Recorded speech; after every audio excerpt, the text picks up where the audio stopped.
Assalamualaikum warahmatullahi wabarakatuh.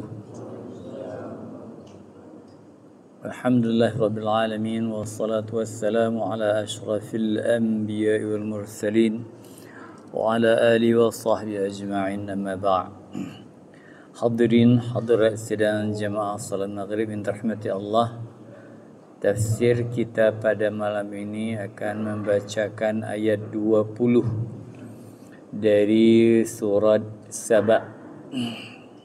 Ayat 20 surat Saba.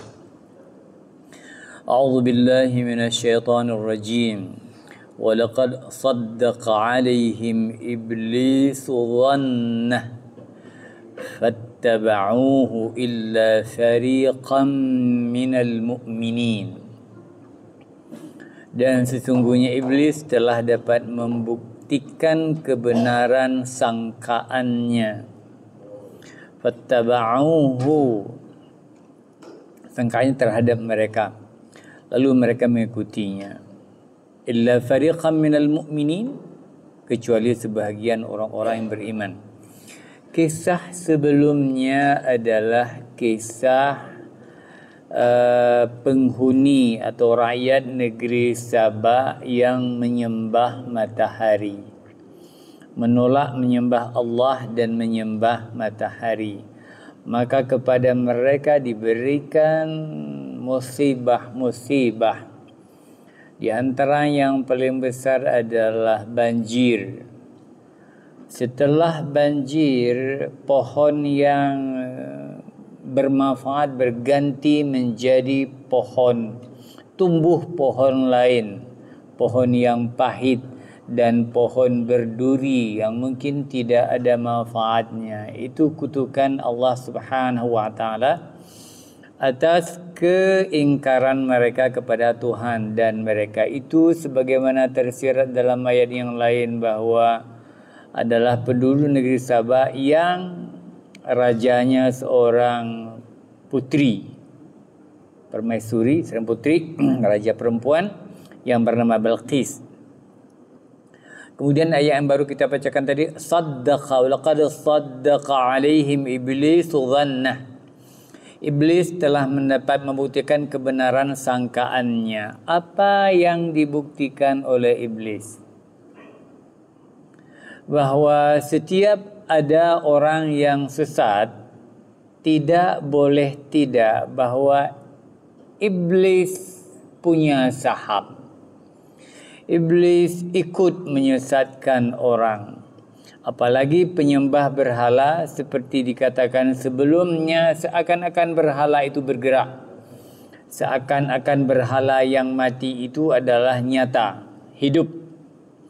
Iblis pun demikian juga telah menduga bahwa orang-orang yang mabuk dengan kenikmatan itu adalah akan lupa kepada Tuhannya, dan itu yang diinginkan oleh iblis. Jadi iblis telah lebih duluan punya prediksi.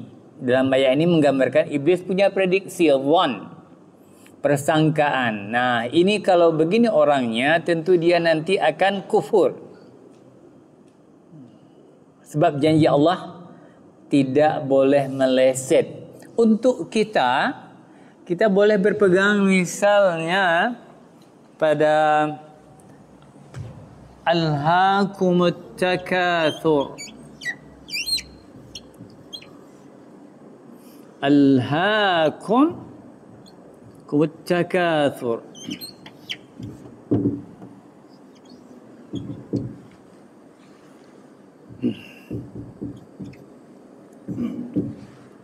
Apa arti alhaakumut takatsur? Takatsur ini telah melalaikanmu. Takatsur apa? Takatsur dari kata katsir, memiliki banyak. Sehingga dengan banyak itu orang bermegah-megah dengan banyak kekuasaan, banyak jabatan, banyak harta, banyak pengaruh dan sebagainya, banyak cantik, banyak ganteng, sebagainya. Attaka alhaakum, sehingga itu dapat melalaikan kamu. Jadi iblis sudah bisa memprediksi setiap orang yang bermegah-megah, sebagaimana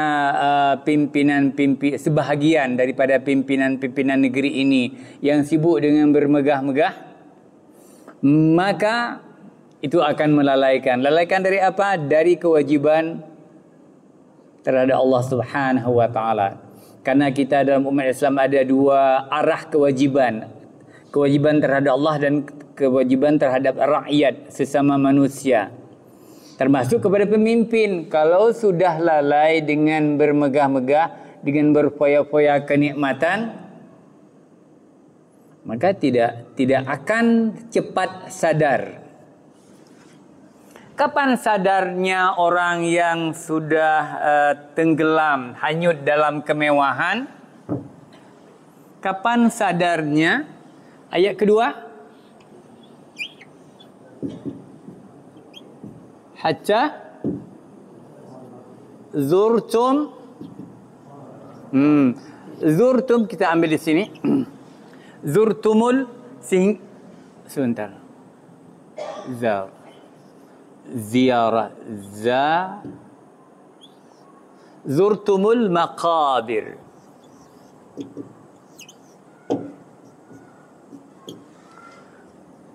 Kamu lalai nanti kalau kamu bermewah-mewah, tenggelam dengan kenikmatan. Sampai kapan? Hatta zurtumul maqabir, sehingga kamu ziarah, singgah di kubur. Zara yazuru, ziarah, singgah sebentar. Jadi di kubur itu menurut Al-Quran enggak lama. Namanya ziarah, mampir, sehingga kamu mampir sebentar di kubur, kemudian ke hari kiamat. Jadi makanya kita benar saja ayat Al-Quran, karena Allah itu maha benar dan segala firman-Nya, bahwa orang yang sudah keperosok dengan dunia sulit lepas. Kapan baru lepas? Hatta zurtumul maqabir, sehingga mampir di kubur baru lepas dari. Dan iblis, sekali lagi kembali kepada ayat 20 ini, dan iblis jangankan iblis, kita pun udah ya, kalau orang sudah begitu-begituan enggak bakal lepas. Hatta zurtumul maqabir, sehingga benarlah iblis.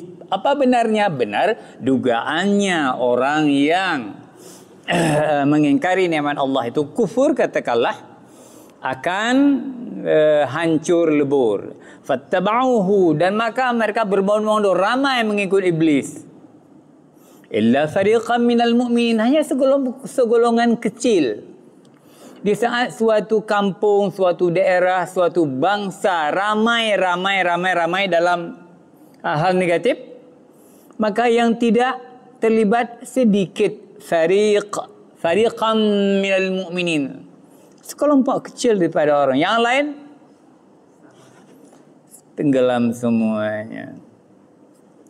Baik, ini pelajaran untuk kita yang belum terjerumus ke dalam keduniaan, harus sangat hati-hati karena banyaknya yang roboh, hancur dengan kehidupannya sehingga tidak bisa bangkit lagi. Wa ma kana lahu 'alaihim min sultan illa lina'lama man yu'minu bil akhirati mimman huwa minha fi syak. Wa ma kana lahu 'alaihim min sultan, dan tidak adalah kekuasaan iblis terhadap mereka. Illa lina'lama man yu'minu bil akhirah, melainkan hanyalah agar kami dapat membedakan siapa yang beriman dengan kehidupan akhirat, mimman huwa minha fi syak, dibandingkan dengan orang-orang yang masih ragu-ragu tentang hari kiamat. Wa rabbuka ala kulli syai'in hafiz, dan Tuhanmu maha memelihara segala sesuatu. Hati-hati dengan terjemahan dengan kalimat Al-Quran ini. Sebab bagi orang kafir diambil kesempatan untuk mengoreksi, memberikan catatan keliru. Di sini kata Allah, "Ma kana 'alaihim min sultan." Iblis itu tidak punya kuasa untuk mewujudkan semua keinginan, karena iblis maunya semua manusia ini ikut dia. Apakah iblis kuasa? Tidak, karena Allah yang maha berkuasa. Tapi kemudian kenapa juga sebahagian ikut iblis, sebahagian ikut tidak? Itu adalah seleksi. Apa seleksi? Dalam kehidupan ini ada yang terseleksi dengan cobaan-cobaan. Ada lewat cobaan, ada yang tidak, ada yang terpengaruh ke sana, ada yang terpengaruh kepada yang negatif, positif dan sebagainya. Jadi, karena dikatakan iblis benar tadi, bukan berarti program iblis sukses semuanya. Tidak, banyak program iblis yang gagal apabila berhadapan dengan orang-orang. Sedikit saya ulang. Iblis biasanya berhasil. Yang iblis tidak mau, yaitu orang yang mukhlis. Pengakuan, sebuah statement pengakuan daripada iblis yang sangat bagus adalah dia tidak mampu menggoda orang ikhlas. Apa arti ikhlas? Bersih. La'ughwiyannahum ajma'in. Jadi keinginan iblis apa itu? La'ughwiyannahum ajma'in. Saya akan menggoda manusia itu ajma'ina, seluruhnya 100%.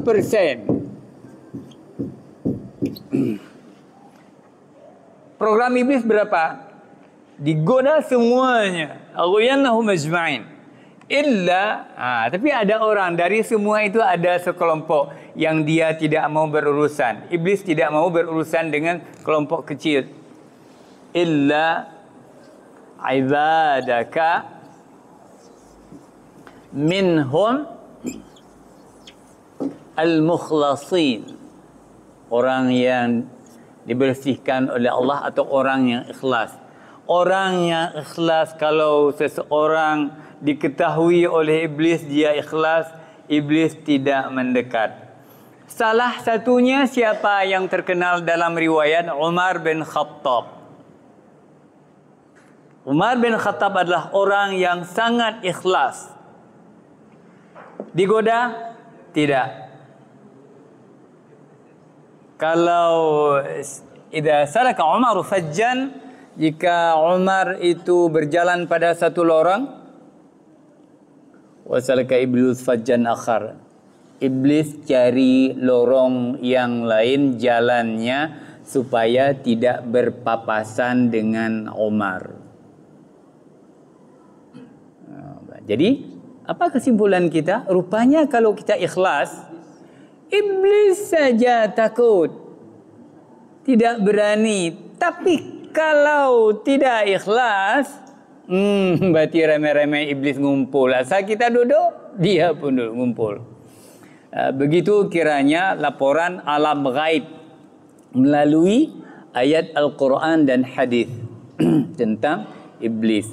Apakah dia kemudian di sini dikatakan alaihim min sultan? Mereka sangat berkuasa terhadap manusia? Tidak juga. Karena manusia dapat menguasai dirinya. Jadi hikmahnya apa kemudian? Lina'lama man yu'minu bil akhirah. Supaya kami bisa mengetahui siapa yang benar beriman kepada akhirat, siapa yang masih ragu. Seperti dalam apa ya? Alladzi khalaqal mauta wal hayata liyabluwakum ayyukum ahsanu amala. Jadi mudah-mudahan kita termasuk orang yang meragu-ragukan tentang balasan hari akhirat. Wa rabbuka ala kulli syai'in hafiz. Tuhanmu maha memelihara segala sesuatu, Allah pelihara. Segala sesuatu dalam kontrol Allah Subhanahu wa taala, tidak ada yang lost.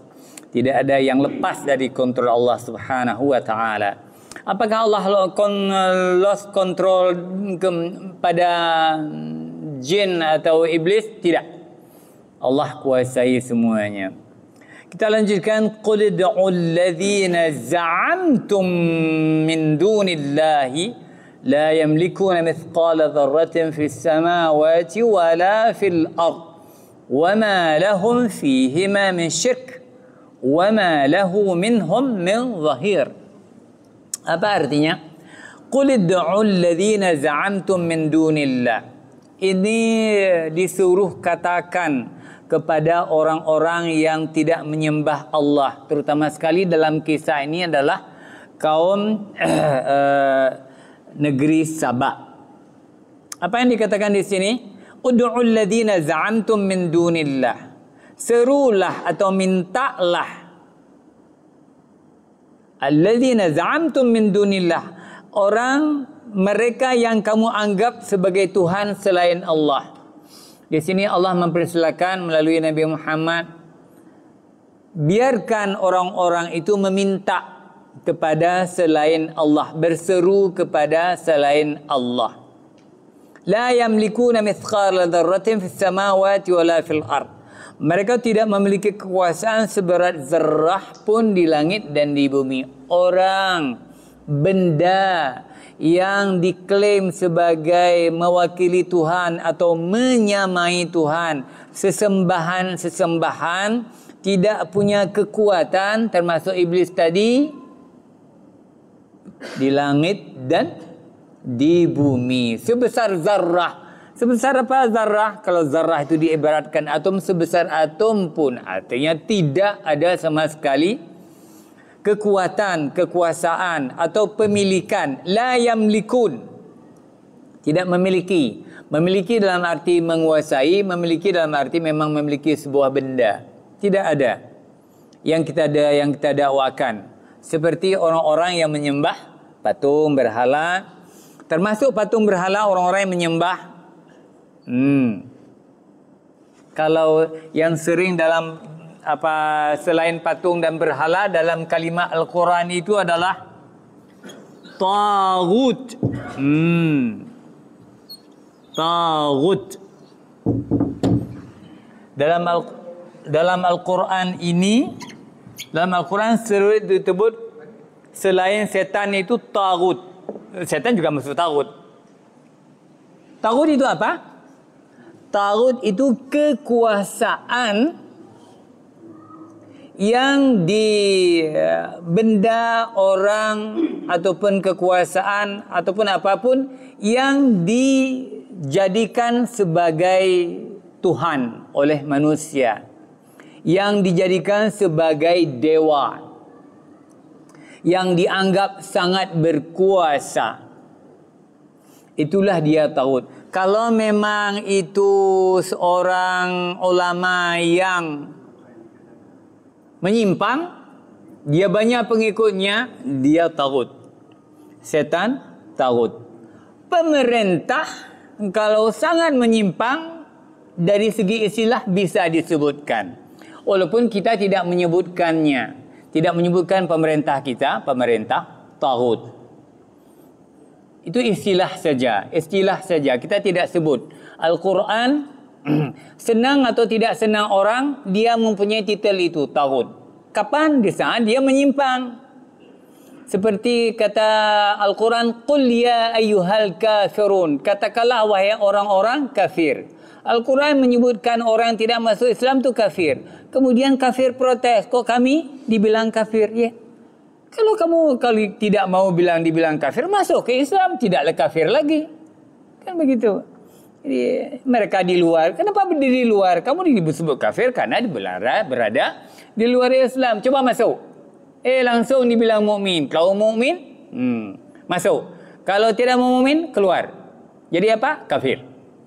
Jadi jangan marah kalau ada kata Al-Quran, saya taghut kepada orang-orang yang menyimpang, menyeleweng, zalim terhadap orang lain. Itu namanya taghut, berhala, yang diberhalakan. Baik, tidak ada kekuasaan sezarah pun di langit dan di bumi. Wa ma lahum fihi ma min syirk. Dan mereka tidak mempunyai satu saham pun dalam penciptaan langit dan bumi.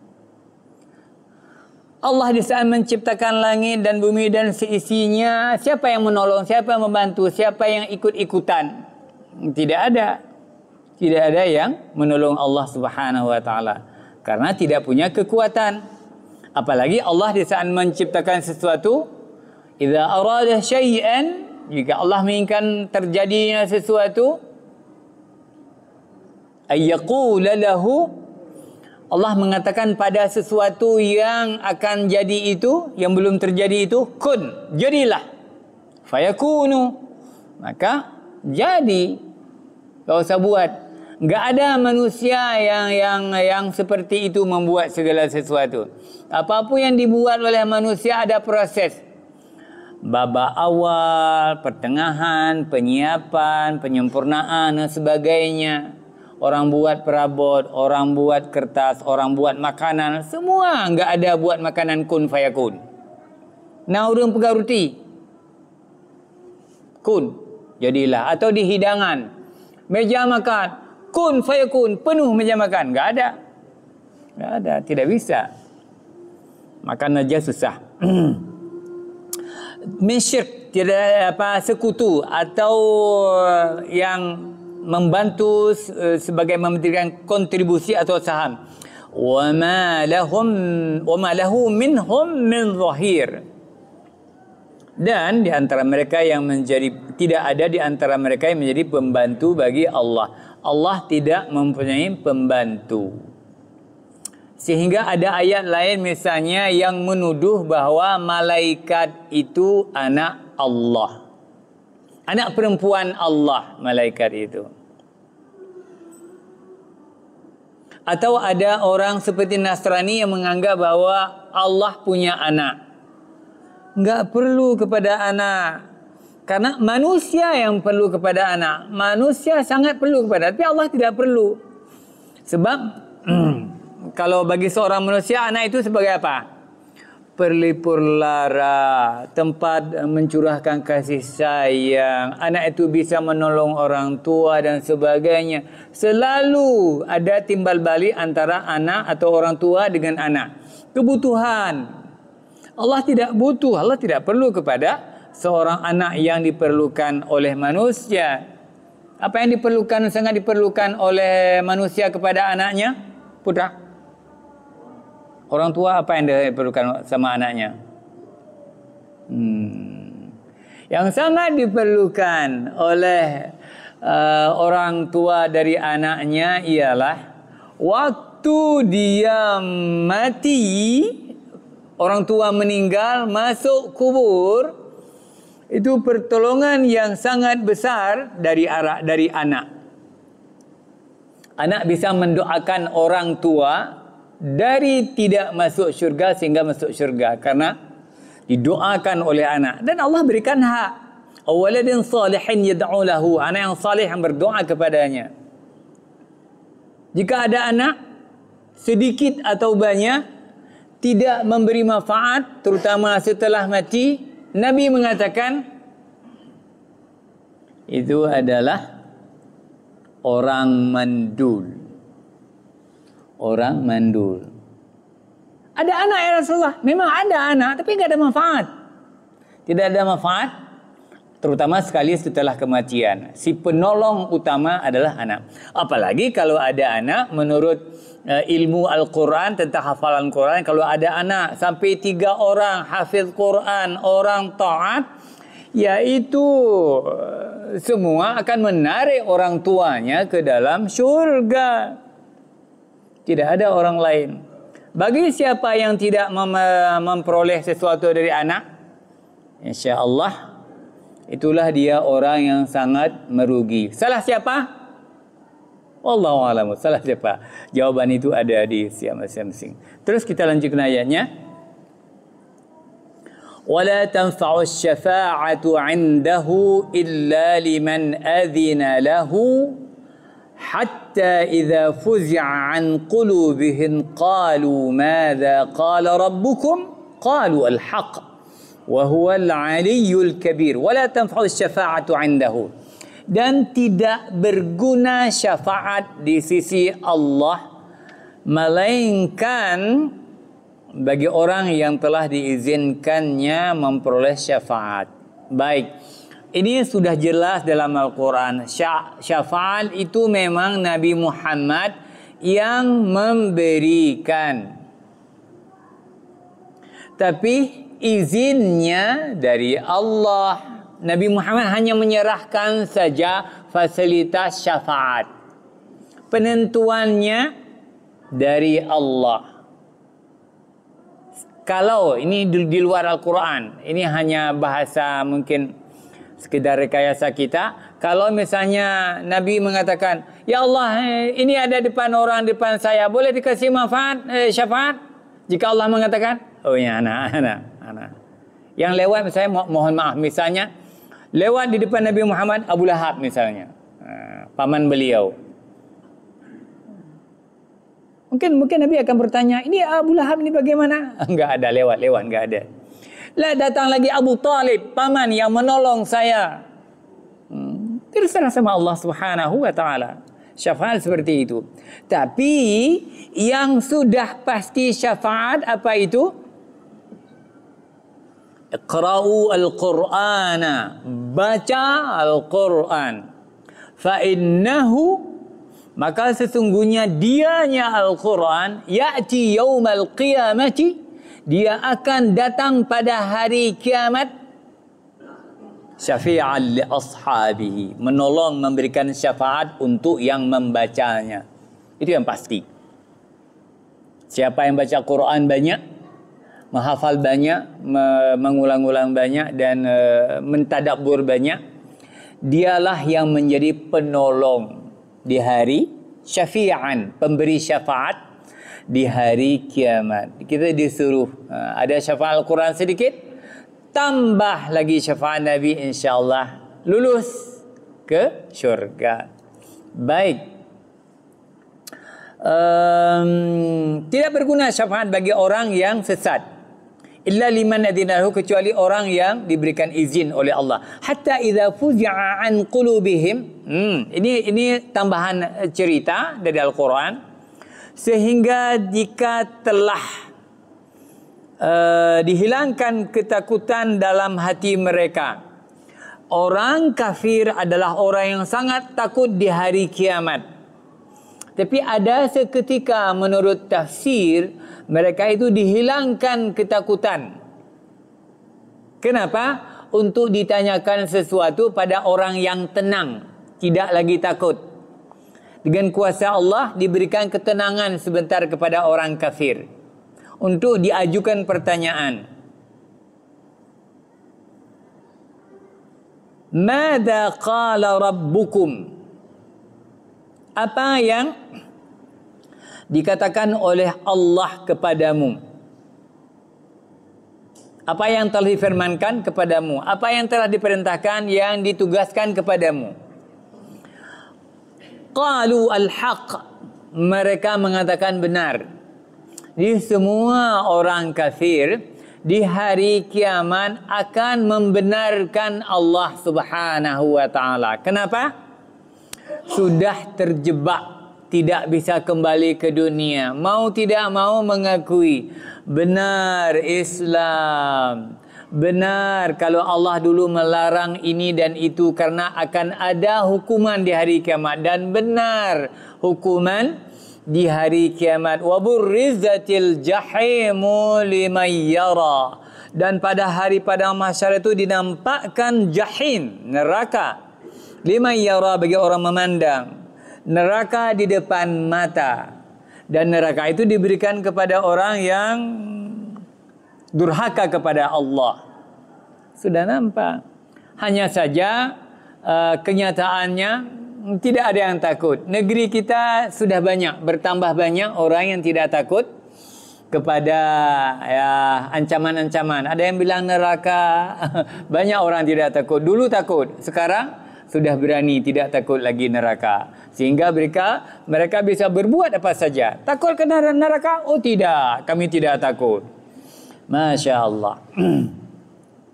Sebagaimana yang dilaporkan oleh Allah dalam Al-Quran. Qalu al-haq, mereka mengatakan semua benar.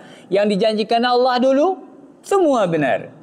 Wa huwal aliyyul kabir, dan Allah itu Ali, maha tinggi, kabiru, maha besar. Bahkan Allahu Akbar, Allah itu maha besar. Besar apanya? besar kekuasaannya, besar ilmunya, besar azabnya. Salah satu yang sangat besar azabnya. Fayauma idzin, pada hari itu, hari kiamat, la yu'adzibu 'adzabahu ahad. Tidak ada seorang pun yang mampu mengazab seperti azabnya Allah. Baik, kita teruskan.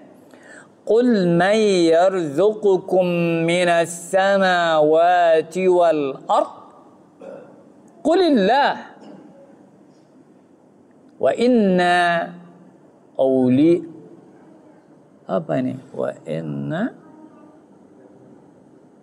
أو إياكم لعلى هدى أو في ضلال مبين. Katakanlah, siapakah yang memberi rezeki kepadamu dari langit dan bumi? Katakanlah Allah.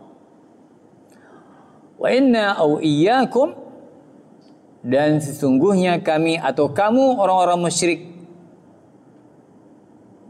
la'ala hudan au fi dhalalim mubin, pasti berada dalam kebenaran atau dalam kesesatan yang nyata. Di hari kiamat, bahkan di dunia, apa yang terjadi di dunia, orang-orang kafir dan terutama sekali orang-orang musyrik, di saat mereka dikatakan siapa kekuasaan tinggi terbesar di alam ini, tetap maka Allah, misalnya ayat yang berbunyi, wala in sa'altahum man khalaqas samawati wal ard. Ketika kamu bertanya kepada orang kafir atau kepada orang musyrik, man khalaqas samawati wal ard, siapa yang menciptakan langit dan bumi? La yaqulunna Allah, mereka akan menjawab Allah. Kecuali orang ateis, al-mulhid. Ateis saja yang mengingkari keberadaan Tuhan. Mana buktinya? Buktinya kakek Nabi kita Muhammad sallallahu alaihi wasallam yang bernama Abdul Muttalib. Beliau sebetulnya menurut sejarah itu musyrik, pemimpin Ka'bah. Tapi di saat Abrahah menyerang, apa yang dikatakan oleh Abdul Muttalib?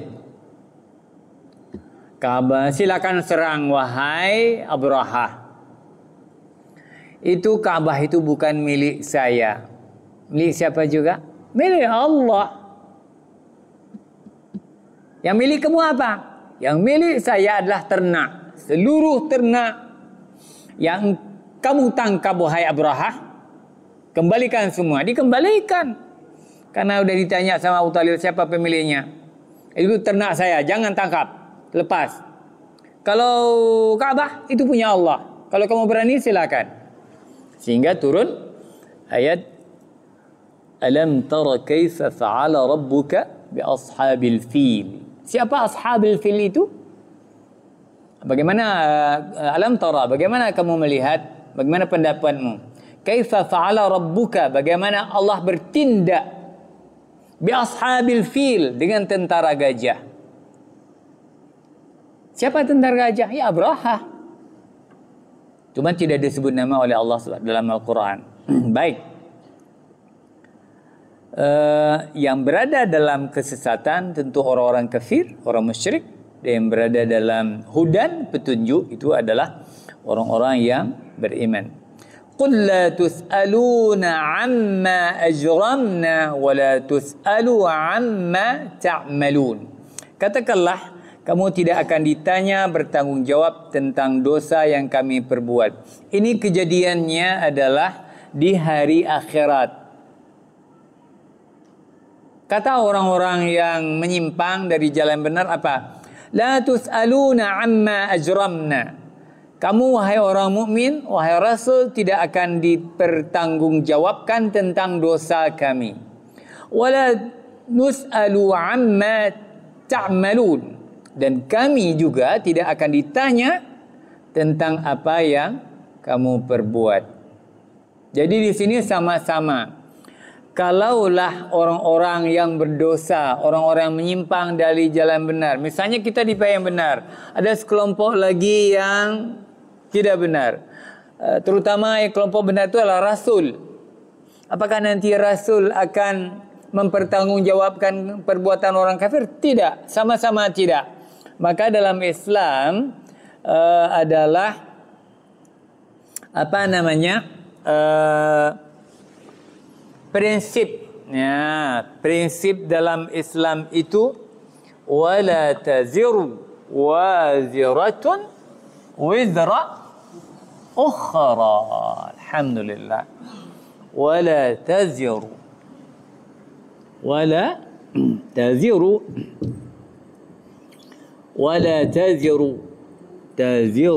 waziratun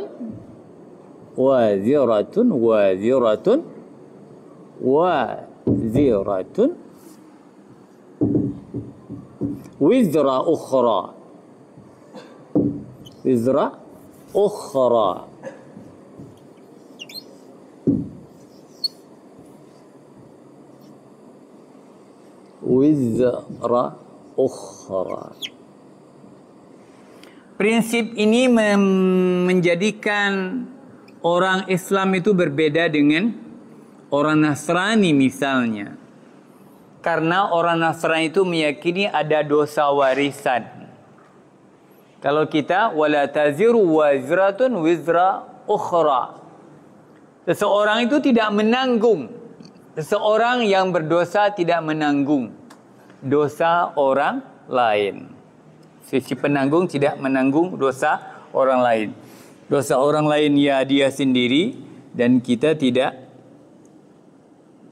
mau menanggung dosa orang. Jadi tidak ada dosa kiriman. Tidak bisa dosa kiriman, tidak ada. Masing-masing amalan sendiri, masing-masing dosa sendiri, fahala sendiri. Kalau dosa sudah sendiri. Tidak ada kirim mengirim dalam Islam. Ini ayatnya. Jangan nanti saya kirim fahala ke bapa, kalau saya senang, kalau saya tidak senang saya kirim. Nah, kan aneh kan? Kalau senang apa bisa kirim dosa? Tidak. Tidak bisa, enggak ada kirim mengirim dalam Islam. Baik, satu ayat lagi kita baca. Qul yajma'u bainana rabbuna thumma yaftahu bainana bil haqq wa huwal fattahul alim. Katakanlah Tuhan kita akan mengumpulkan kita semua, kemudian dia memberi keputusan di antara kita dengan benar. Dialah maha pemberi keputusan lagi maha mengetahui. Yajma'u bainana rabbuna. Dikumpulkan di mana? Allah mengumpulkan kita pada hari pengumpulan. Mahsyar, tempat kumpul. Nah, kita ngumpul di situ. Pertama ngumpul di dunia. Ngumpul di alam barzakh. Ngumpul di mahsyar. Ngumpul sekali lagi terakhir di syurga atau di neraka. Ngumpul juga. Summa yaftah bainana bil haqq. Kemudian dia memberi keputusan di antara kita dengan benar. Allah yang memberi keputusan kepada setiap manusia dengan sangat teliti. Keputusan yang baik. Faman ya'mal mithqala dzarratin, barang siapa yang beramal seberat zarrah kebaikan, khairan yarahu, orang itu akan mendapati balasan kebaikan itu. Begitu juga kalau syarran, kalau yang buruk. Wa huwal fattahul alim, dan Allah itu maha pemberi keputusan lagi maha mengetahui. Kalau seandainya kita diminta memberi keputusan, tentu manusia tidak mampu memberi keputusan. Kenapa? Lemahnya manusia dalam menilai. Bapak kan ada menonton permainan bola. Wasit saja tidak bisa adil dalam memberi keputusan. Apalagi di meja hijau negeri ini kan. Katanya di meja-meja hijau di negeri ini sering orang menyaksikan ketidakadilan. Yang maha adil yang mana dalam memberi keputusan? Allah Subhanahu wa taala. Marilah kita menyerahkan diri kepada Allah. Mari terus kita membaca ayat demi ayat Allah. Tidak ada yang berkurang pahala sedikit pun dalam kita bertadabbur, membaca tilawah dan sebagainya daripada ayat Allah Subhanahu wa taala. Demikian saja. Subhanakallahumma wa bihamdika asyhadu an la ilaha illa anta astaghfiruka wa atubu ilaik. Assalamualaikum warahmatullahi wabarakatuh.